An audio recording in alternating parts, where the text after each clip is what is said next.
जब अर्थव्यवस्था में क्राइसिस आता है, जब ग्रोथ शार्पली ड्रॉप करती है, तो हमको ग्रोथ रेट कंपेयर करने की जगह लेवल जीडीपी का देखना चाहिए।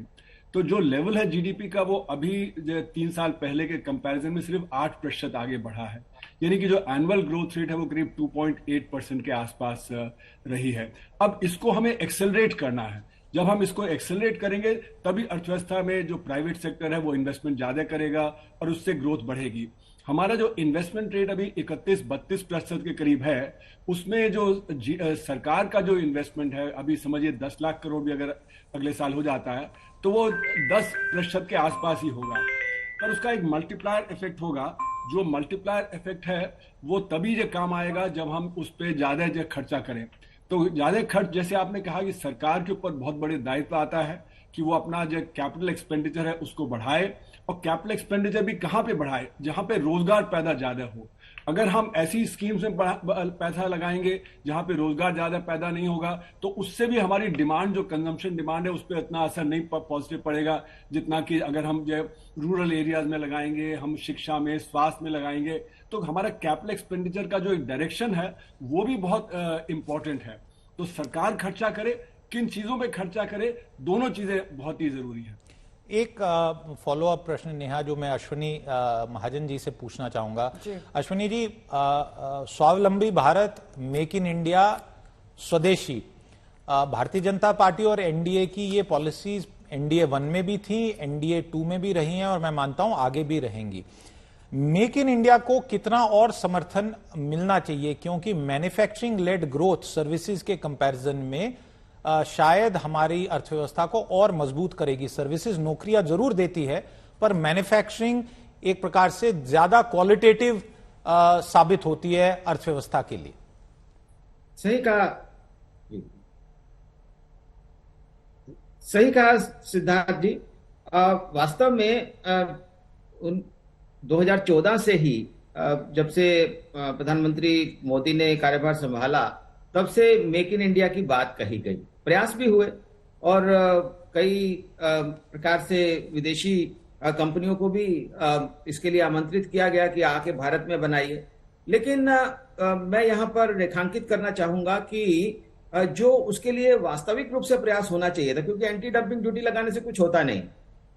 जो 4-5-6%, 10% का अंतर आता है चीन से सामान सस्ता आने के कारण, वो भारत के जो उद्योग हैं वो उसके लिए कॉम्पिटिटिव नहीं हो पाते। इसलिए प्रयास होना चाहिए था कि उसी समय से कि टैरिफ्स में थोड़ा बदलाव किया जाता, लेकिन नहीं किया गया। ये बात 2018 में समझ में आई और 2018 से टैरिफ में इंक्रीज शुरू हुआ। आपको याद होगा अश्विनी जी, टैरिफ बढ़ाए जाएंगे। वित्त मंत्री उस समय अरुण जेटली जी ने कहा था कि अपने देश के उद्योगों के प्रोटेक्शन के लिए मैं ये टैरिफ बढ़ा रहा हूं।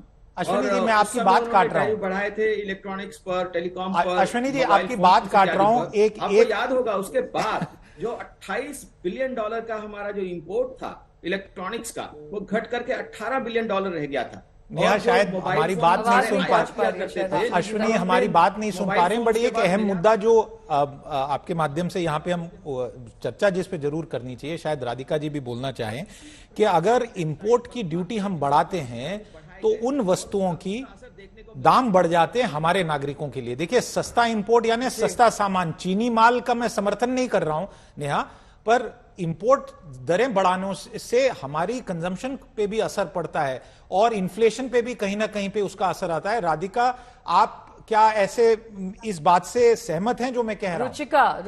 रुचिका जी, क्षमा करिएगा, रुचिका भगत जी, बहुत बहुत क्षमा। आप इस प्रश्न पे जवाब दें। नहीं, मैं बिल्कुल ये सहमत करती हूँ आपकी बात से, मगर एक छोटी सी बात यहाँ पर ये भी है। सरकार ने जब पीएलआई स्कीम स्टार्ट की थी तो उसके अंदर गवर्नमेंट ने जब इंसेंटिव दिए थे कि यहाँ पे मेक इन इंडिया वाला कंसेप्ट लेके आया जाए, खुद इंडिया यहाँ पे मैन्युफैक्चरिंग करे, मैन्युफैक्चरिंग यूनिट जो है वो बढ़े, ताकि ज्यादा से ज्यादा जो है हमारे यहाँ पे जब मैन्युफैक्चरिंग होगी तो हमें इम्पोर्ट करना कम पड़ेगा। मगर उसके अंदर एक जो मुझे फ्लॉ नजर आता है, शायद आप भी उससे एग्री करेंगे, कि हमारी जो मैन्युफैक्चरिंग है वो कैपिटल गुड्स की मैन्युफैक्चरिंग नहीं है। तो हम क्या कर रहे हैं, हम मैन्युफैक्चर तो कर रहे हैं मगर टेक्नोलॉजी अभी भी बाहर से ले रहे हैं उसको मैन्युफैक्चर करने की, या कैपिटल गुड्स जो है वो अभी भी हमारे इंपोर्ट होके आ रहे हैं। तो अल्टीमेटली वो मैन्युफैक्चरिंग फिर हमें महंगी पड़ती है। तो इसके लिए मुझे समझ आता है, वो ये आता है कि हमें मेक इन इंडिया का कंसेप्ट अगर पूरी तरह से लेके आना है तो कैपिटल गुड्स की मैन्युफैक्चरिंग को भी प्रमोट करना पड़ेगा पीएलआई स्कीम के अंदर, या फिर कोई और ऐसी स्कीम लेके आनी पड़ेगी जहां पे आप ज्यादा से ज्यादा जो इम्पोर्ट गुड्स है उसको रिड्यूस करें, वहां से कम मंगवाएं बाहर से, और यहाँ पे करें। आपने एक R&D की बात की थी, यहाँ पे मैं वो भी कहना चाहूंगी, R&D के अंदर इंडिया के अंदर सिर्फ 0.7% का बजट है हमारा R&D एक्सपेंडिचर के ऊपर। अगर आप डेवलप्ड नेशंस देखेंगे तो वहां पे 5% या जीडीपी का जो R&D के ऊपर खर्चा होता है। चाइना जैसी कंट्री के अंदर 3% जो है जीडीपी का वो R&D के अंदर खर्चा होता है। तो मुझे लगता है अभी हमें प्रोएक्टिव अप्रोच लगाने की जरूरत है। हमें जो कैपिटल गुड्स की मैन्युफैक्चरिंग है, जो R&D है, उसके ऊपर ज्यादा खर्चा करने की जरूरत है ताकि हम कम से कम। लेकिन रुचिका, आप इस बात से अग्री करेंगी ना कि एक विशेष सर्कल है, अगर हम इंपोर्ट ड्यूटी बढ़ाते हैं तो उन गुड्स के दाम महंगे हो जाते हैं, सिद्धार्थ कह रहे हैं उनका कंजम्पशन कम हो जाएगा, ये किसी भी इकोनॉमी के लिए सही नहीं होता है। दूसरी बात ये कि अगर आपके पास इंफ्रास्ट्रक्चरल सपोर्ट नहीं है, आप बाहर से कुछ कंपोनेंट्स या फिर किसी भी चीज के लिए निर्भर हैं, तो आप उस गुड्स की या फिर उस सामान की कीमत को कैसे कम रखेंगे चीन के मुकाबले या जिस भी कंट्री से आप उस गुड को इंपोर्ट कर रहे हैं? बिल्कुल नेहा जी, मैं भी यही बात कह रही हूँ कि अगर हम उसके लिए कैपिटल गुड्स और R&D की अगर हम प्रोएक्टिव अप्रोच अडॉप्ट करके इंडिया में ही करते हैं तो शायद हमें कैपिटल गुड्स और R&D टेक्नोलॉजी ये तो हायर करना ही नहीं पड़ेगा ना, हमें इंपोर्ट करनी ही नहीं है चीजें, हमें खुद ही बनानी है। तो बेसिक कैपिटल गुड्स अगर हम मैन्युफैक्चर करना शुरू करते हैं तो हम उसके बाद इसको इंपोर्ट को रिड्यूस कर सकते हैं, इंपोर्ट ड्यूटी के ऊपर ध्यान दे सकते हैं। तो इंडिया की ग्रोथ स्टोरी कैसी लग रही है रुचिका आपको? जो ये सर्वेक्षण पेश हुआ है, कहा जा रहा है कि कोरोना की जो भरपाई है वो हमने किसी ना किसी तरीके से कर ली है, ये ठीक लग रही है ग्रोथ स्टोरी आने वाले वक्त में? देखिए, ग्रोथ स्टोरी की जब आप बात करते हैं तो हमें और फैक्टर्स भी देखने पड़ेंगे।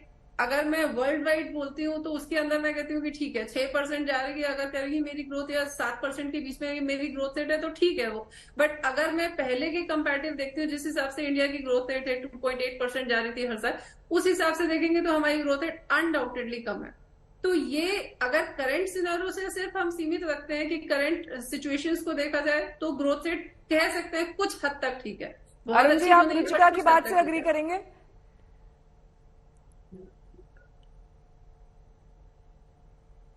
हाँ अरुण जी, आप पर ही मैं आ रही हूँ। आप रुचिका की बात से अग्री करते हैं? जी हाँ, मैं मोटा मोटा एग्री करता हूं, लेकिन इसमें एक दो चीजों की बात कह दूं कि जो हमारा ग्रोथ रेट अभी जो 6% 7% है उसमें असंगठित क्षेत्र का ग्रोथ रेट नहीं आता है। तो असंगठित क्षेत्र में जो गिरावट है वो भी हमें देखनी पड़ेगी और उसके लिए खास हमें नीतियां बनानी पड़ेगी। दूसरी बात, जो आपने टैरिफ्स की बात कही, उसमें एक संशोधन करना बहुत जरूरी है कि जो कंज्यूमर होता है वो प्रोड्यूसर होता है पहले। अगर आप वो प्रोड्यूस नहीं कर पाएगा तो उसकी आमदनी कम हो जाएगी और गिरे हुए दाम को भी फिर वो ज्यादा परचेज नहीं कर पाएगा। इसलिए प्रोड्यूसर का प्रोडक्शन बहुत जरूरी है। अगर प्रोडक्शन बढ़ेगा तो इनकम बढ़ेगी और जब इनकम बढ़ेगी तो वो बढ़े हुए दाम पे भी चीजें खरीद पाएगा। इसीलिए मैंने कहा हमें स्ट्रेटेजिक थिंकिंग करनी है, कौन से क्षेत्र है जहां पे हमें प्रोटेक्शन देना पड़ेगा जिससे कि हमारी इंडस्ट्री वहां पे ग्रो करे, चाहे उनके दाम बढ़ जाए। तो ये एक नी जर्क रिएक्शन नहीं होना चाहिए कि हम सब कुछ खोल दें या सब कुछ बंद कर दें। यहाँ पे हमारी स्ट्रेटेजिक थिंकिंग बहुत जरूरी है और बहुत सही उन्होंने कहा, जैसे मैंने पहले कहा, R&D पे और हायर एजुकेशन पे बहुत ध्यान देना पड़ेगा, क्योंकि हम जो अगर वो उसको खोल देंगे तो हमारा R&D जो टूट जाएगा। R&D नहीं होगा तो हम बाद में भी आत्मनिर्भर नहीं हो पाएंगे। तो ये पैकेज, स्ट्रेटेजिक पैकेज की जरूरत है।